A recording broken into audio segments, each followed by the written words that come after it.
Lakeside, Evans, Knights, Panthers, Joe Doring. There he is. Now here's a guy I got to see a real region game firsthand. What do we know, Joe?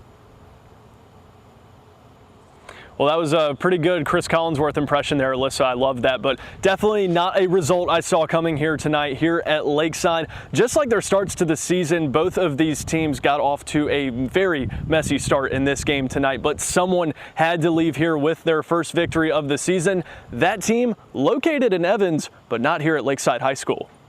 A crosstown showdown to begin 5A region play. Evans and Lakeside trying to shake off winless starts. The Knights storming the Panthers' castle to start us off. Trip Ferguson keeps it himself and waltzes his way into the end zone.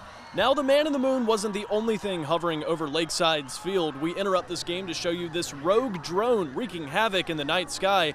Not really, but it did cause a brief delay in the game. Maybe Bill Belichick is doing some scouting down here. Back to the game, Panthers down 6-0. Charlie Brower puts it on the money for Isaac Sherman, who says, "Catch me if you can." Knights led 13-12 heading into the locker room, and they wouldn't let up a single point from there. Trip Ferguson battles his way in for another Evans touchdown, leading the way to victory for Lee Hutto's young group of Knights. Well, our guys just battled, playing a bunch of young kids, freshmen and sophomores, and, they really grew up tonight because they had to handle some adversity.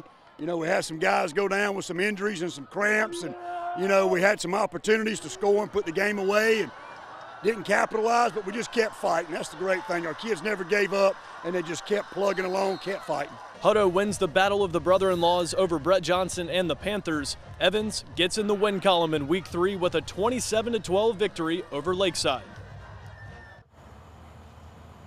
Now, it's not an understatement to say that this was a massive victory for Evans. Coach Hutto was talking to me earlier this afternoon about how many players he was having to start. 4 freshmen and 5 sophomores having to step up to the plate here on the field tonight, and ultimately pulling out the first victory of the season for Evans, and also picking up that first crucial region play win of the season, hopefully building further production heading into the playoffs. As for Lakeside, a little bit of a tough start to them, 0-3 to start the season. We'll see if Brett Johnson can get them back on track next week, Alyssa.